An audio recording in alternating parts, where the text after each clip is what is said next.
희생하는 사람, 좋은 인품을 소유한 사람, 이 사람이 하나님의 나라에 조건 없는 사람을 소유한 하나님은 우리보다 앞서가시고 그 하나님을 나의 피난처 요새를 삼으신다. 두려워하지 마십시오.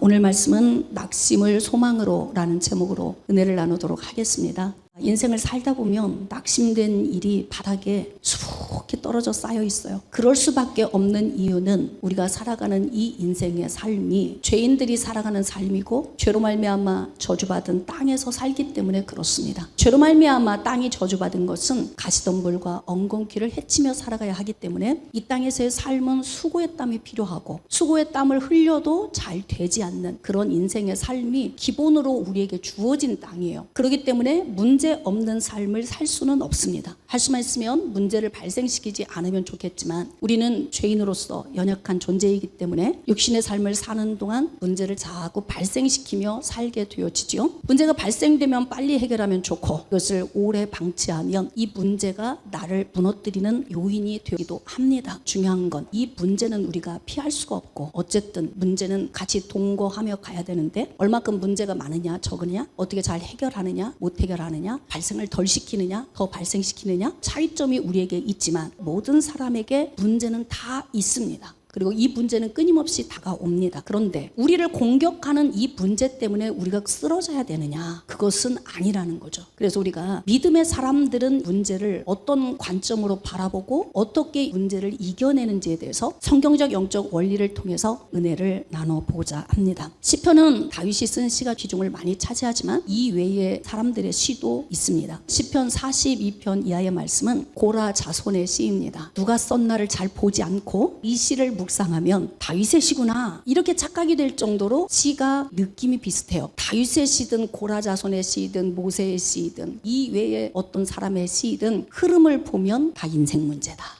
그러니 이 시를 보면서 다윗이 고뇌하고 있는 것을 고라 자손도 고뇌하고 아삽도 고뇌하고 모세도 고뇌하고 이 시대를 살고 있는 우리도 고뇌하고 있다는 걸 알 수가 있어요. 아, 이게 한 사람이 쓴 시인가? 이 느낌이 든다는 것은 우리 인생의 삶의 모든 문제가 똑같다 이렇게 생각하시면 됩니다. 아픔도 똑같고 슬픔도 똑같고 낙심이 오는 것도 그렇고 해결해야 되는 문제도 그렇고 어느 시대를 살든지 우리는 이 땅에 사는 삶 동안 똑같은 과정을 거치며 살다가 이 땅을 떠나가는 것입니다. 그렇기 때문에 우리가 이 문제를 밟고 지나가려면 어떻게 해야 되느냐? 환경적인 요인이냐? 나의 내면의 요인이냐? 이 부분을 묵상하겠습니다. 시편 42편 1절입니다. 하나님이여 사슴이 시냇물을 찾기에 갈급함같이 내 영혼이 주를 찾기에 갈급하니이다. 갈증이 심한 상태를 말합니다. 인생을 살다 보면 갈증이 심한 상태가 옵니다. 갈증이라고 하는 문제가 왔는데 이 문제를 빨리 해결하는 사람이 있는가 하면 갈증의 문제를 그냥 쥐고 가는 사람도 있다는 거예요. 지금 고라 자손은 목마른 사슴이 시냇물을 찾는 것처럼 자기도 지금 그런 똑같은 상태에 처해 있습니다. 그런 거예요. 사슴은 열이 많기 때문에 물을 자주 먹어줘야 되고 수분을 많이 흡수를 해야 생명을 유지할 수 있다는 거예요. 그러니까 사슴의 비유를 해서 자기 자신을 나타내고 있는데 자신에게 오는 이 갈증이 마치 사슴이 목이 말라서 시냇물을 찾는 상태처럼 저도 그렇습니다. 그 뜻이에요. 혹시 오늘 이렇게 목마름의 상태, 갈증이 도가 지나쳐서 이 갈증 때문에 죽을 것 같다 이 느낌으로 이 자리에 오신 분도 계실 겁니다. 사랑하는 여러분, 모든 사람이 갈증이 있지만 이 갈증이 다 같지는 않습니다. 그리고 이 갈증의 문제를 해결하는 방식도 다 다릅니다. 우리가 인생을 살다 보면 갈증이 나죠. 그런데 그냥 평범한 기후에 사는 사람은 갈증을 많이 느끼지 않습니다. 가끔 목이 마려울 때 물 한 잔 먹으면 되는 정도인데 만약에 광야를 걷고 있다면 이때는 물을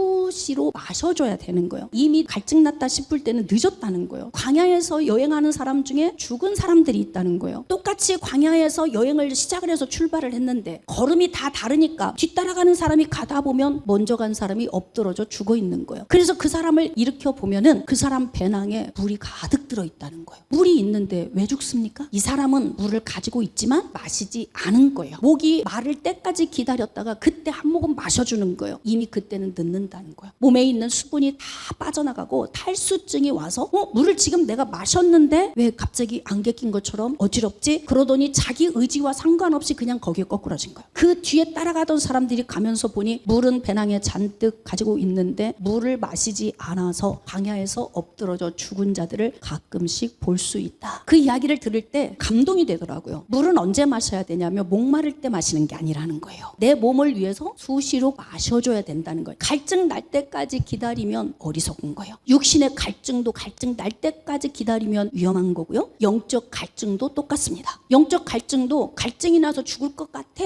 이 지경까지 오도록 방치하면 문제가 되는 것입니다. 이 말씀을 여러분들이 들었으니까 다시 한번 읽어보면 고라는 어떤 상태인지 확연하게 느낄 수 있을 거예요. 하나님이여 사슴이 시냇물을 찾기에 갈급함같이 내 영혼이 주를 찾기에 갈급하니이다. 영혼이 주를 찾는데 갈급하대요. 여러분들은 지금 여러분의 영혼이 촉촉하고 흥건하십니까? 아니면 예배 가운데 나와서 주께로 찬양하고 성령님 찬양하는데도 갈급해서 죽을 것 같습니까? 내 자신을 점검하면서 내 상태가 곧 죽겠구나. 뒤에 따라오는 사람들이 내 시신을 거둬야 되는 상태가 될 수 있겠구나. 이런 상태로 앉아있는 분도 계실 것이고 물을 수시로 마셔서 갈증이 나지 않는 사람도 있을 것이고 고라 자손은 갈증이 나서 죽을 것 같다잖아요. 주를 찾기에 너무 갈급하다는 거예요. 이 말씀을 은혜롭게 풀면 주님에 대한 갈망이 크구나 이렇게 해석할 수 있고 심령 깊은 곳으로 꿰뚫고 들어가서 이 말씀을 해석하면 이 사람은 주님에게서 멀어져 있구나 이걸 알 수 있는 거예요. 우물을 옆에 두고도 우물이 있는지 모르고 죽을 것 같다고 우는 하갈과 이스마엘과 다를 바가 하나도 없어. 그러니까 우리의 심령의 상태를 우리가 만들어 가는데 이 심령의 상태가 지금 주를 찾기에 갈급하니 그렇구나. 고라 자손은 지금 주를 찾느라고 열정을 가지고 있구나. 그런데요 여러분 이 상태가 되면 안 됩니다. 제가 여러분에게 드리고 싶은 얘기는 갈증 날 정도로 여러분을 방치하시면 안 된다는 거예요. 하나님의 은혜는 항상 24시간 흡수가 되어지고 항상 하나님과 함께 하는 삶을 살아야 돼요. 하나님은 우리 안에 오셔서 우리와 함께 하시는데 우리 하나님과 늘 함께 하잖아요. 여러분이 그럴 수 있는데요 진수성찬이 늘 차려져 있어요. 누가 먹어야 돼요? 내가 수저를 들고 먹지 않으면요 진수성찬도 다 필요 없어요. 성령이 우리 안에 오셔서 주인으로 와 계시고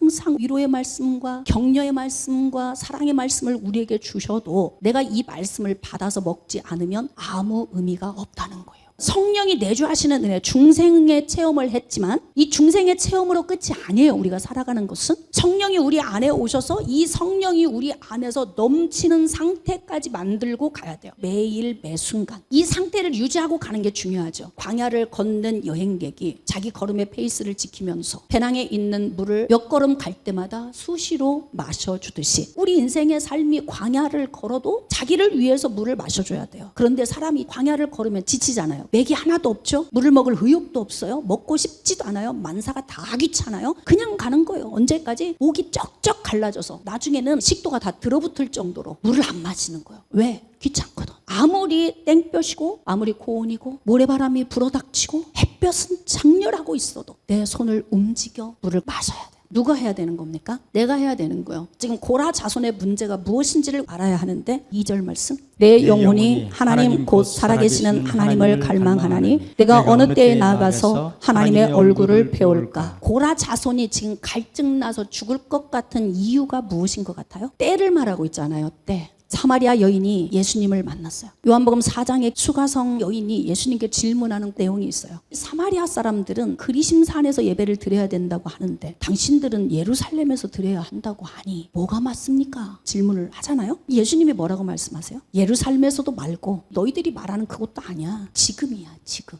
할렐루야. 여러분들이 예배 시간에 와서도 예수님에게 집중을 못하면 삶에 나가서 예수님 집중할 수 있겠어요? 식사 시간에 밥을 차려놓는데 맛있게 안 먹으면 자기가 음식 만들어서 먹겠습니까? 예배에 집중을 못하고 예배 때 말씀을 내 말씀으로 듣지 못하고 예배 때 은혜를 받지 못하면 그 사람이 나머지 시간에 가서 은혜를 받을 수 있는 가능성은 가식이지 그건 진심이 아니에요. 그러니까 예배 시간에 올 때는 나를 내려놓고 와서 주님의 은혜 안에 나를 첨벙 담궈야 되는 거예요. 근데 지금 고라는 뭐라고 이야기하냐면 살아계신 하나님을 제가 갈망합니다. 자, 음성 듣기 시작. 뭘 그렇게 갈망해? 내가 네 안에 있는데 너하고 함께 하는데 그것도 영원히 함께 하는데 한 번도 너를 향해 내 시선을 떼본 적이 없는데 언제냐고 물어보면 내가 뭐라고 대답해 주지? 하나님도 그러실 거예요. 질문도 안 되는 질문을 하면 소통이 안 되는 거잖아요. 영적 수준을 높이십시다. 하나님이 원하시는 방식으로까지 올립시다. 그러니까 하나님은 어떤 분이고, 하나님은 언제 일하시고, 하나님은 어떤 방식으로, 하나님은 누구에게, 하나님은 언제, 하나님은 무엇을 어떻게 하시는지에 대해서 우리가 하나님을 알게 되면 갈증날 필요가 없어요. 브엘세바에서 바로 우물이 있는데 눈이 가려서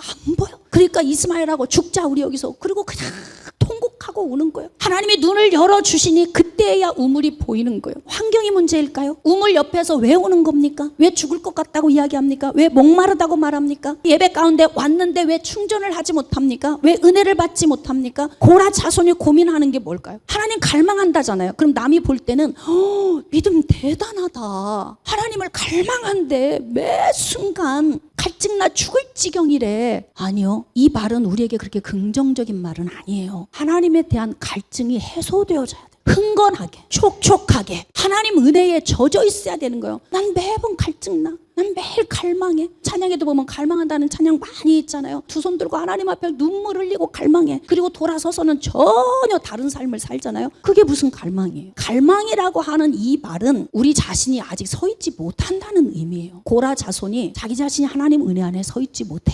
갈증 나는 거예요. 여러분 지금 갈증 나십니까? 아니면 은혜에 흠뻑 젖어 계십니까? 우리 자신을 한번 점검해 보겠습니다. 사람들이 종일 내게 하는 말이 내 하나님이 어디 있느냐 하오니 내 눈물이 주야로 내 음식이 되었도다. 교회 와서 매번 눈물로 기도하는 분들이 있어요. 그것이 정말 하나님이 주신 거룩한 근심의 기도라면 감사한 일인데 매일같이 갈증나요, 갈급해요, 힘들어요, 죽겠어요, 하나님 내 인생이 왜 이래요 그러면서 매일 눈물을 흘려. 주야로 음식이 될 정도로 눈물을 내가 계속 흘려요. 그러면 또 이렇게 말할 수 있어요. 나는 인생에 큰 문제가 있기 때문에 나는 울지 않을 수 없어. 이 눈물이 그럼에도 불구하고 감사한 눈물이면 가치가 있는데 매번 그 문제를 부둥켜 안고 눈물이 주야로 음식이 될 정도로 눈물을 내가 지금 계속 누리고 있다. 그러면 그 신앙생활은 무엇일까? 그런 모습을 보고 사람들이 고라 자손을 보면서 네 하나님 있잖아. 네 하나님께 기도하잖아. 너 하나님 전에서 문지기로 성전 맡은 자로 찬양하는 자로 섬기는 자잖아. 그런데 왜 그래? 그리고 사람들이 계속 비난을 한다는 거예요. 예수 믿는 사람은 비난받게 사시면 안 돼요. 그럼 목사님 문제가 있는데 어떡해요? 내 인생이 이렇게 힘든데 어떡해요? 할 말은 있어. 근데 중요한 건 그리스도인은 살아가는 방식이 달라야 돼요. 공기 중에 수없이 많은 세균, 병균, 바이러스균, 염증균 모든 세균이 다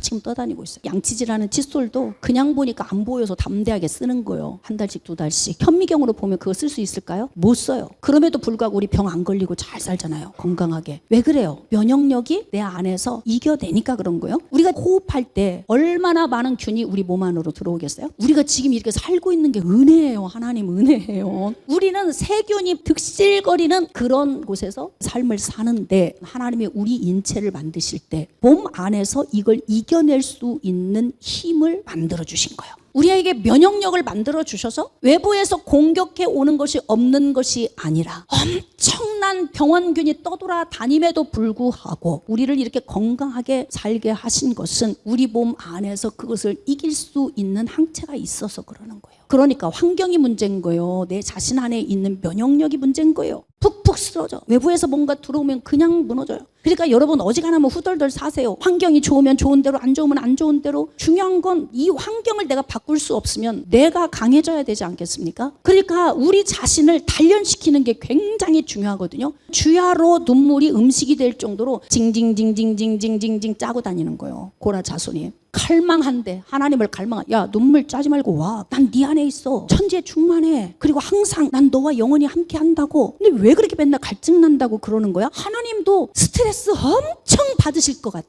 왜냐하면 우리 안에까지 들어와 계시는데 갈증 나 죽겠다 그래. 예레미야서 2장 13절에 내 백성이 두 가지 악을 행하였나니 첫 번째 생수의 근원된 나를 버린 죄. 두 번째 스스로 웅덩이를 판 죄. 물을 저축하지 못하는 터진 웅덩이를 판 죄. 생수가 있는데 버리고 내가 스스로 웅덩이를 팠어요. 근데 이게 퍼진 웅덩이를 팠다는 거예요. 다시 말하면 수고하고 열심히 했는데 헛고생을 한 거지. 물을 계속 부었는데 다 빠져나가고 없어요. 마시려고 보니 없어. 그러니까 이때 그러는 거죠. 목마른 사슴이 시냇물을 찾기에 갈급함 같이 내 영혼이 주를 찾기에 갈급하나이다. 그러면 긍정으로 해석하는 사람은 어머 주님을 갈증나 하는구나. 저 사람은 그래도 깨어있네. 근데 영적 원리로 해석을 하면 생수의 근원이 안에 있는데 왜 저래 맨날 갈증난다고? 왜 쥐하로 눈물이 음식이 되게 만들어? 왜 신앙생활을 그렇게 해? 이렇게도 해석이 될 수 있겠죠. 저는 어느 쪽으로 해석을 하고 있는 거예요? 왜 저래? 이런 거지. 여러분 신앙생활을 어차피 할 거면요. 생수의 근원 대신 하나님의 은혜를 붙들고 사십시오. 그러면 나머지는 다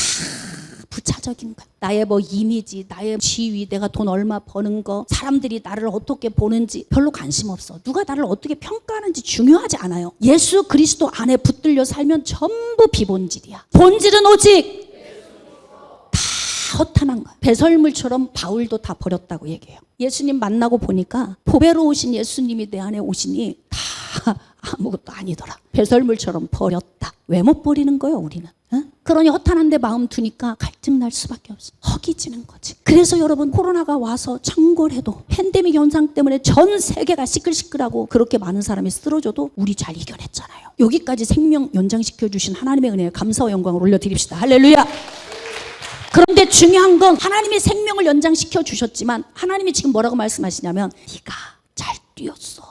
네가 네 건강관리 잘했고 영적으로 무장 딱 해서 믿음으로 서 있었고 네가 체력관리 잘해서 좋은 음식 잘 먹었고 네 관리 잘해줘서 고맙다. 내가만 도와준다고 되는 게 아니고 너도 나하고 함께 2인 삼각경기 하면서 너도 노력해야 돼. 너무나 잘 뛰어줘서 고마워. 지금 하나님이 이러시는 거예요. 저는 여러분들이 이런 기도 안 했으면 좋겠어요. 내 눈물이 주야로 음식이 되도록 이렇게 안 했으면 좋겠어. 어떻게 하느냐? 할 수만 있으면 믿음으로 이겨내십시오. 환경이 나를 힘들게 할 수 있지만 어쩔 수 없이 이 환경을 내가 가지고 가야 된다면 그 환경에서 그냥 가는 거야. 그래서 진리의 허리띠를 동이고서 믿음의 방패 가지고 말씀의 검으로 싸우면서 가야 되는 거예요. 이렇게 엄살 부리는 소리 좀 안 했으면 좋겠어. 옆에 사람이 보면 그러지. 네가 믿는 하나님은 어디 있어? 왜 누에고치 안에서 그렇게 파닥파닥 하면서 거기를 뚫고 못 나오는 거야? 저는 그렇게 보여요. 이 시편 말씀이. 4절입니다. 내가 전에 성의를 지키는 무리와 동행하여 기쁨과 감사의 소리를 내고 그들을 하나님의 집으로 인도하였더니 이제 이 일을 기억하고 내 마음이 상하는도다. 여러분 이전과 이후가 차이나게 인생을 살지 마세요. 어제 열심히 사신 분이라면 어제 열심히 산 것처럼 오늘 살면 돼요. 어제 최선을 다한 것처럼 오늘 최선을 다하면 돼요. 어제 사람들과의 관계성에 노력하고 사랑을 베풀며 살았다면 오늘도 그렇게 하시면 되는 거예요. 그런데 사람이 기복이 심하다 보니 어제는 은혜가 충만한 거야. 근데 오늘은 시큰둥해가지고 왔어요. 제가 영성훈련학교 하면서 진짜 많은 사람들을 만났잖아요. 3,000명 이상이 저를 스쳐 지나갔어요. 그 많은 사람 중에 특징을 발견을 했어요. 그게 뭐냐? 잘 표현도 안 하고 말이 없는 사람은 그냥 늘 가. 근데 예배 한번 딱 드리고 목사님 최고십니다.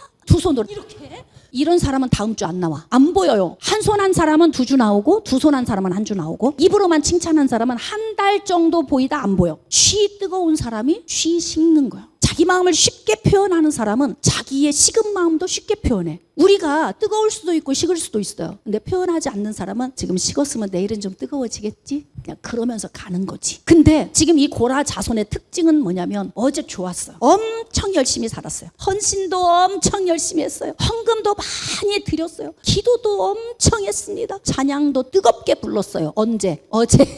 근데 지금은 어떻게 하는 거예요? 눈물이 주야로 내 음식이 되었도다. 이렇게 살면 안 된다는 거죠. 그럼 어떻게 살아야 되느냐? 어제 열심히 한 것처럼 오늘도 사십시오. 누구를 위해서? 행복도 누가 대신 가져다 주지 않고요. 나의 이 생수의 강이 넘치는 것도 누가 가져다 주지 않아요. 내가 해야 되는 거예요. 그러니까 지금 주변 사람들이 그래. 야, 그때 그렇게 열정적으로 찬양하고 두 손 들고 아주 난리를 치더니 지금은 저렇게 눈물로 주야로 음식을 삼고 사니 저 사람 보면 답이 없어. 누구 이야기 같아요? 접니다. 이런 얘기 하지 마세요. 오늘은 그런 대답을 안 하시면 좋겠어. 오늘 각오하셔야 돼. 나는 고라 자손처럼 살지 않으리. 과거의 일을 생각하니 막 그때가 좋았다는 거예요. 지금 내 곁에 있는 분을 소중히 여기세요. 과거에 있는 사람들과 잘 지냈던 거 그 사람 지금 내 옆에 없어요. 나의 외로움에 도움이 될 수 있는 사람, 내가 힘들 때 나에게 도움이 될 수 있는 사람, 과거의 사람이 아니고 지금 현재의 사람이 나를 도울 수 있는 거예요. 그러므로 지금 고라 자손이 주야로 눈물이 음식이 되고 갈급해서 주님을 찾는다고 찾고 있는데 충전이 안 돼. 왜? 터진 웅덩이를 파놨으니 충전이 될 수가 없죠. 신앙생활은 영적 원리를 쫓아 하는 거예요. 영적 원리를 쫓지 않고 시소 타듯이 훅 올라갈 땐 기분 좋았다 내려갈 때는 죽을 것 같다가 지금 보니까 고라자손이 숨도 안 쉬어지는 거예요. 상태가 환경 문제예요. 자기 속에 있는 문제예요. 환경이 문제 없는 사람이 어디가 있어요. 근데 문제가 있음에도 불구하고 이기며 다른 사람은 잘 가는데 고라 당신은 왜 그러시는 겁니까? 왜 눈물로 주야로 음식을 삼습니까? 그랬더니 마음이 상한다잖아. 내가 잘 나갈 때 인기 있을 때 돈 많이 벌 때 멋있을 때 젊었을 때 과거 생각하니까 그렇게 속이 상한다는 거예요. 사랑하는 여러분 자꾸 마음 상하는 이 후퇴하는 데 마음 두지 말고 전진하는 마음 10년 젊은 마음 10년 미래를 준비하는 마음 기분 상하고 마음 상한 데다 시간 낭비하지 마세요. 내 영혼아 내가 어찌하여 낙심하며 어찌하여 내 속에서 불안해하는가. 낙심하고 불안한 환경 문제일까요? 내 심령의 문제일까요? 심령의 문제예요. 제가 강단이 좀 있기는 한데 예전에 이런 적이 있어요. 차를 타고 가는데 겨울에 눈이 많이 와서 다리 있는 데는 더 얼어요. 더 미끄러워. 근데 오르막길을 어떻게 올라갔다가 내리막길을 내려가는데요. 차가 빙글빙글 돌기 시작하는 거예요. 근데 옆에가 강이었어. 옆에 있는 앉아있는 사람이 이걸 잡고 그러는데 나는 아무렇지 않게 그냥 가만히 가는 거예요. 가만히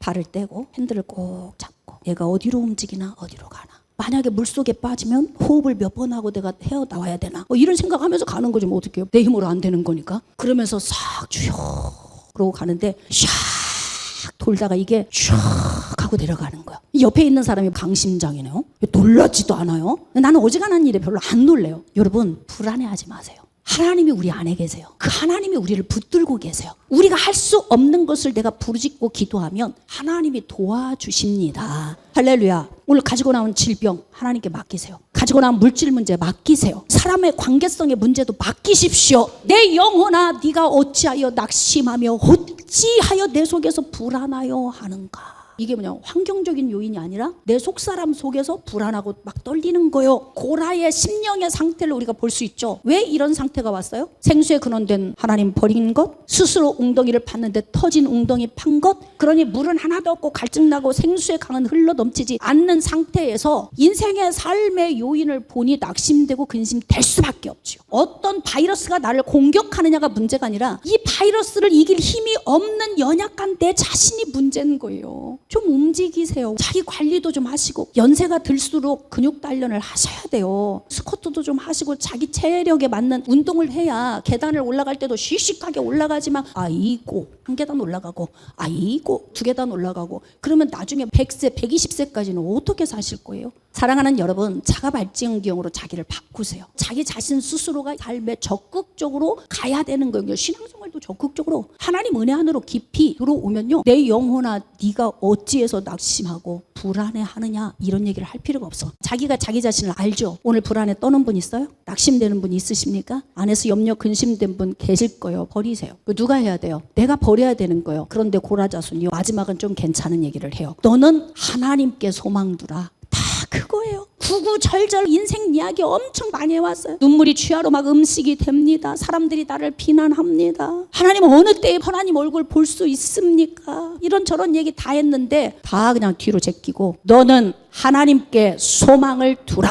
밤에 감정 훅 날려버리셔. 내 심령만 상하고 나만 후퇴하고 나만 안 좋아. 그냥 훅 날리고 가세요. 그냥 후덜덜하게 담임 목사님처럼 후덜덜하게. 저는 별로 깊은 생각 안 해요. 마음에 뭘 깊이 두지도 않아. 섬세함도 없어요. 그래도 가지더라고. 고라 자손이 자기에게 명령하는 거예요. 너는 하나님께 소망을 두라. 할렐루야. 하나님께 소망을 두면 생수의 근원 되신 하나님과 친밀해지면서 그분의 생명의 생수의 강이 내 안에서 막 흘러 넘치니 환경은 변한 것이 없는데 어제 손가락질 하면서 네 하나님 어디 있어? 너 그동안 하나님 많이 불렀잖아. 그러던 사람이 갑자기 달라졌어? 은혜 안으로 들어간 거야? 그러니까 환경 문제가 아닌 거예요. 안 힘든 건 아니에요. 문제가 있으면 힘든 건 맞아요. 그러면 그 문제의 힘보다 내 힘을 더 키워버려. 문제의 크기보다 내 힘을 더 키우자. 그 힘을 어떻게 키우냐? 결론, 믿음의 힘을 키우는 겁니다. 생수의 근원 되신 하나님이 내 안에 계시고 그 하나님이 나와 함께 하시고 나를 도우시니 하나님과 함께 하면 두려울 것이 없다. 그래서 하나님께 소망을 두라. 그가 나타나 도우심으로 말미암아 내가 여전히 찬송하리로다. 질문할게요. 하나님이 나타나셔서 도우심으로 말미암아 내가 찬송하리로다 나를 알았어요. 그럼 이전까지 산 건 뭐예요? 도둑질 맞은 거지. 내가 소망 두고 하나님께 가면 하나님이 나타나 나를 도우셔서 찬송하는 삶으로 바꿔주실 텐데 그것 못하고 눈물이 쥐하로 음식 삼아 살아온 삶은 도둑질 맞은 것이다. 깨달아지시면 아멘.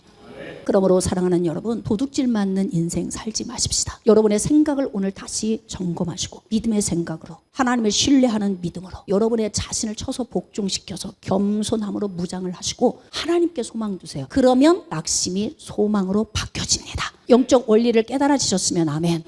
그러므로 낙심을 소망으로 바꿀 수 있는 우리의 시선 바꿈, 이 바꿈을 통해 하나님을 바라보면서 주님이 부르시는 그날까지 복되게 사시기를 주님의 이름으로 축복합니다.